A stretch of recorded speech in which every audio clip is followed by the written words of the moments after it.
राम राम दोस्तों और मेरी माताएं बहनें, आप सभी का स्वागत है बाबा नीम करौली जी की शरण में। आप सभी का स्वागत है मेरी माता रानी और सभी देवों की शरण में। जय माता की जय, बाबा नीम करौली महाराज जी। ओम श्री सर्वदेवाय नमः। दोस्तों और मेरी माताएं बहनें, आप सभी के लिए अर्जी लगाता हूँ प्रभु की शरण में। मेरे सर्वप्रथम पूज्य गणेश भगवान जी, मेरे श्री राम प्रभु, मेरी सीता मैया, मेरे हनुमान बजरंग बली जी, मेरे शिव शंकर महादेव, मेरी आदि पराशक्ति मानव दुर्गा पार्वती, मेरे बाबा नीम करौली जी, आपका बेटा सत्येंद्र आपकी शरण में ये अर्जी लगाता है। जो भी मेरा भाई मेरी माताएं बहनें आपकी ये महिमा सुनते हैं, उनके सभी कष्ट दूर करो भगवान। उनके घर में सदैव सुख समृद्धि आवे, धन धान्य से सदैव संपन्न रहे वे परिवार। यही मेरी प्रार्थना, यही मेरी अर्जी। जय श्री राम, जय बाबा नीम करौली महाराज जी, जय हनुमान जी की। दोस्तों और मेरी माताएं बहनें, आज मैं आपको एक बहुत ही रोचक कथा है भगवान श्री हरि की, विष्णु की, उन्होंने जिसमें बताया कि मैं तो भगत के वश में हूँ, वो मैं आपको सुनाता हूँ, आपके साथ साझा करता हूँ। सभी देवों के आशीर्वाद से ही आपके सभी संकट, सभी कष्ट दूर करें मेरे प्रभु, यही मेरी प्रार्थना। दोस्तों और मेरी माताएं बहनें, बहुत समय पहले की बात है। किसी नगर में एक ब्राह्मण और ब्राह्मणी रहा करते थे। उनके कोई औलाद नहीं थी, वे निसंतान थे। इस वजह से वे बहुत ही चिंतित रहा करते थे। वे जगह जगह औलाद के चक्कर में घूमते फिरते, लेकिन कहीं से वैद्य हकीम से कोई भी आराम नहीं लग रहा था। अतः ब्राह्मण और ब्राह्मणी बहुत ही चिंतित रहते थे कि हमारा बुढ़ापे का सहारा कोई होता तो हमारा भी अगत बन जाता, हमें कोई सहारा देने वाला होता। इसी तरह समय बीतता है और एक दिन वहाँ पर घूमते फिरते देव ऋषि नारद जी आ जाते हैं और वे ब्राह्मण के घर पे आते हैं। ब्राह्मण से हाल चाल पूछते हैं कि पंडित जी आप कैसे हैं, कैसा परिवार है। पंडित जी कहते हैं कि देव ऋषि आपसे कौन सी बात छिपी है, हमारे औलाद नहीं है, हम निसंतान हैं, हमें ऐसा बता दीजिए, अगर हमारे नसीब में औलाद है तो हम कुछ उसकी आस रखें, अगर हमारे नसीब में औलाद नहीं है तो हम निश्चिंत होकर फिर परमेश्वर के ध्यान में अपना समय व्यतीत करते रहें। जैसी भाग्य लिखी है वो तो भुगतनी ही पड़ेगी। आप हमें बता दीजिए कि हमारे नसीब में औलाद है या नहीं। तभी देव ऋषि नारद जी कहते हैं कि अभी तो मैं बता नहीं सकता, मैं कल आऊँगा और श्री हरि विष्णु से, भगवान से आपके बारे में पूछूंगा और वे ही बताएंगे आपके नसीब में औलाद है या नहीं। तभी इतना कहकर देव ऋषि नारद जी वहाँ से चले जाते हैं और फिर वे भगवान से पूछते हैं कि फला नाम का वहाँ पर उस गांव में एक ब्राह्मण रहता है, उसके नसीब में औलाद है या नहीं। भगवान श्री हरि उस ब्राह्मण के बारे में देखते हैं और वे अचंभित हो जाते हैं और कहते हैं देव ऋषि नारद जी को, और कहते हैं कि अरे इस पंडित जी के नसीब में तो 7 जन्म तक भी बच्चे नहीं हैं, बता देना उसे। इतना सुनकर देव ऋषि नारद जी पंडित जी से मिलने चल देते हैं और पंडित जी के घर पर जाकर कहते हैं नारायण नारायण। पंडित जी वहाँ पर आते हैं और पंडित जी नारद जी को प्रणाम करते हैं और पूछते हैं कि पंडित जी बताइए, भगवान से आपने क्या पूछा और हमारे बारे में क्या बताया उन्होंने। तो देव ऋषि नारद जी कहते हैं कि पंडित जी आपके नसीब में तो 7 जन्म तक भी औलाद नहीं है, आप औलाद का बिल्कुल भी सुख भोगने की सोच नहीं छोड़ दीजिए और निश्चिंत होकर आप हरि का नाम भजिए। जैसी हरि की इच्छा, जैसी आपके नसीब में लिखा है उसे भुगतिए। इतना सुनकर पंडित जी को एकदम तो अचानक से सदमा सा होता है, लेकिन वो फिर अपने आप को संभालता है और कहता है जैसी प्रभु की इच्छा। और इतना समाचार सुनाकर देव ऋषि ब्रह्मा जी वहाँ से चले जाते हैं। देव ऋषि नारद जी के चले जाने के बाद पंडित जी पंडिताइन के पास आते हैं और उन्हें बताते हैं कि हमारे नसीब में भगवान ने 7 जन्म तक औलाद नहीं होने के लिए बताया है। हमारे नसीब में 7 जन्म तक औलाद नहीं है, अतः हमें औलाद के बारे में अब सोचना छोड़ देना चाहिए और भगवान का नाम जपना चाहिए। अतः वे दोनों निश्चिंत होकर औलाद के सुख के बारे में छोड़ देते हैं सोचना और फिर भगवान के नाम में लीन हो जाते हैं और अपना समय व्यतीत करने लगते हैं। फिर कुछ समय बीतता है और पंडित जी के द्वार पर एक साधु आते हैं और वो साधु कहते हैं कि मैं भूखा हूँ, मुझे रोटी दो। अगर कोई 1 रोटी देगा तो 1 लड़का, 2 रोटी देगा तो 2 लड़के, 3 रोटी देगा तो 3 लड़के, 4 रोटी देगा तो 4 लड़के उसके पैदा होंगे, उसके घर में पैदा होंगे। साधु की ये बातें ब्रह्माणी ने सुनी और सुनते ही वो पंडित जी के पास गई, ब्राह्मण के पास गई और कहने लगी कि एक साधु आया है द्वार पर। वो कहता है कि अगर कोई मुझे 1 रोटी देगा तो 1 लड़का, 2 रोटी देगा तो 2 लड़के, 3 रोटी देगा तो 3 लड़के, 4 रोटी देगा तो 4 लड़के उसके घर में पैदा होंगे। तो ब्रह्माणी की इतनी बात सुनकर पंडित जी कहते हैं कि पंडिताइन तुम उनको रोटी दे के आओ, अपने द्वार पर कोई साधु आए वो भूखा नहीं जाना चाहिए, लेकिन इस बात का लालच छोड़ दो कि हमारे नसीब में औलाद है। औलाद तो स्वयं भगवान ने ही हमारे नसीब में ना होने के लिए कहा है।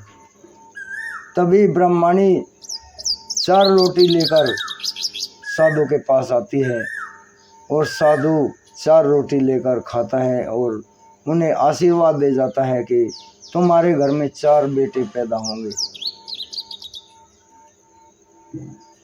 साधु चला जाता है और कुछ समय बाद ही पंडित के घर में 4 बच्चे पैदा होते हैं। धीरे धीरे बच्चे बड़े होने लगते हैं और वे आंगन में खेल रहे होते हैं।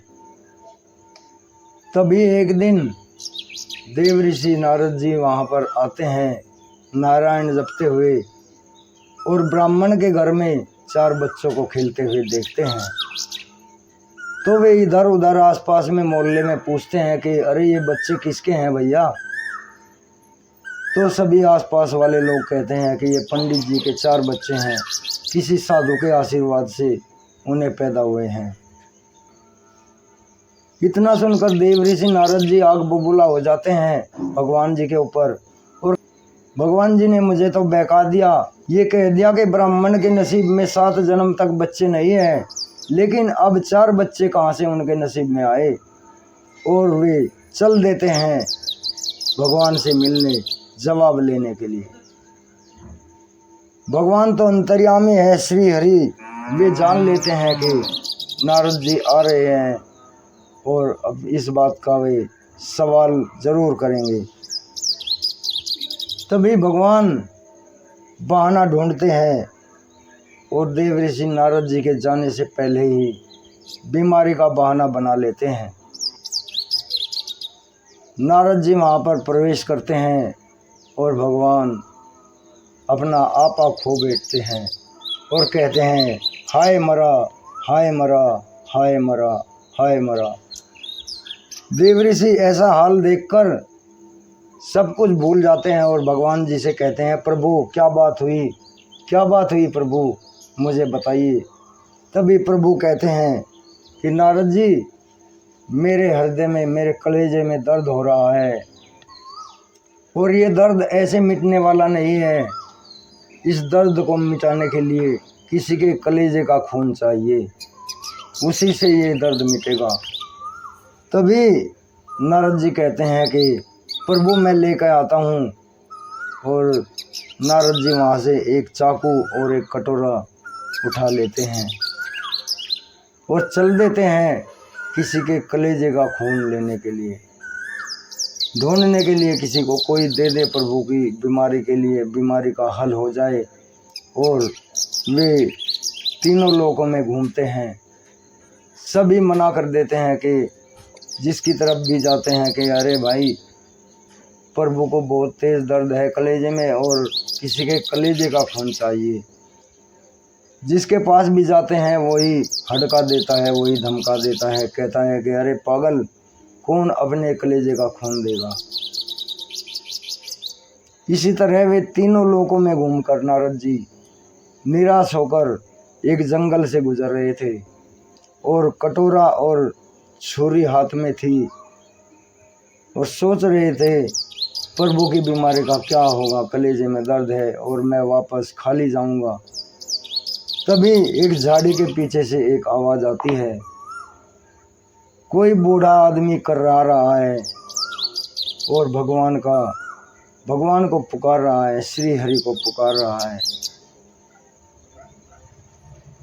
नारद जी देखते हैं कि एक साधु थोड़ी बीमार अवस्था में वहाँ पर है। तो नारद जी उसे कहते हैं कि साधु जी कैसे हो। तभी साधु नारद जी को पहचान लेता है और कहता है कि नारद जी आप यहाँ कैसे, इस जंगल में कैसे घूम रहे हैं। तो नारद जी कहते हैं कि प्रभु को, श्री हरि विष्णु को कलेजे में दर्द उठा है और किसी के कलेजे का खून चाहिए, कोई भी देने को तैयार नहीं है। तीनों लोकों में घूम लिया। तभी वो साधु नारद जी के हाथ से छोरा लेता है और कटोरा लेता है, अपने कलेजे में छोरा घोंपता है और खून निकाल कर दे देता है। देवऋषि नारद जी प्रसन्न हो जाते हैं कि चलो काम हल हो गया, प्रभु ठीक हो जाएंगे, कलेजे का खून मिल गया है। और देवऋषि नारद जी बहुत ही उतावले होकर चल देते हैं कि कलेजे का खून तो मिल गया है, अब प्रभु ठीक हो जाएंगे। और साधु दम तोड़ देते हैं प्रभु का नाम जप कर। उन्होंने तो अपना सर्वस्व प्रभु श्री हरि के नाम कर रखा था। प्रभु जान लेते हैं कि नारद जी को खून मिल गया है, उनके उसी भक्त ने दिया है जिसने 4 बच्चों का आशीर्वाद ब्राह्मण को दिया था। और वे सतर्क होकर बैठ जाते हैं, बिल्कुल स्वस्थ तो थे ही, प्रभु को क्या होना है। और देवऋषि नारद जी कलेजे का खून लेकर प्रभु के सामने जाते हैं और कहते हैं कि प्रभु ले आया, मैं कलेजे का खून ले आया। तभी श्री हरि भगवान विष्णु जी कहते हैं अरे पागल, मैं तो तभी ठीक हो गया था जब उस मेरे भक्त ने अपने कलेजे में छुरा घोंपा था और उसी मेरे भक्त की वजह से, उसी के आशीर्वाद से ब्राह्मण को मैंने वे 4 बच्चे दिए हैं। तो अपने कलेजे में भी तो खुद छुरा घोंप सकता था, तो अपने कलेजे का खून भी तो मुझे दे सकता था। तो तीनों लोगों में घूम आया, लेकिन किसी ने तुझे कलेजे का खून नहीं दिया। श्री हरि कहते हैं कि तुम तीनों लोगों में घूम आए, तुम्हें किसी ने कलेजे का खून नहीं दिया, सिर्फ एक वही मेरा भक्त था जिसने उस ब्राह्मण को 4 बच्चों का आशीर्वाद दिया था। और उस आशीर्वाद को मैं कैसे टाल सकता हूँ, जो मेरे लिए अपना सर्वस्व न्योछावर कर चुका है। अतः उसी साधु के आशीर्वाद से मैंने ब्राह्मण को 4 बच्चे होने का सुख प्रदान किया है। ये उसी साधु का आशीर्वाद था। तभी आंखें खुलती हैं और वे भगवान से माफ़ी मांगते हैं, प्रभु आपकी माया आप ही जानो। तो दोस्तों, इस बात से ये सिद्ध होता है भगवान भगत के वश में है, भगवान भगत के वश में है, भगवान भगत के वश में है। मेरे श्री हरि, मेरे प्रभु श्री राम जी, मेरे विष्णु भगवान, मेरे श्री कृष्ण भगवान सबके ऊपर दया दृष्टि करें मेरे प्रभु। जय बाबा नीम करोली महाराज की जय, श्री राम, जय हनुमान जी। दोस्तों, आपको आज की ये कथा कैसी लगी? भगवान भगत के वश में आगे भी शेयर करें, चैनल को सब्सक्राइब कर लें और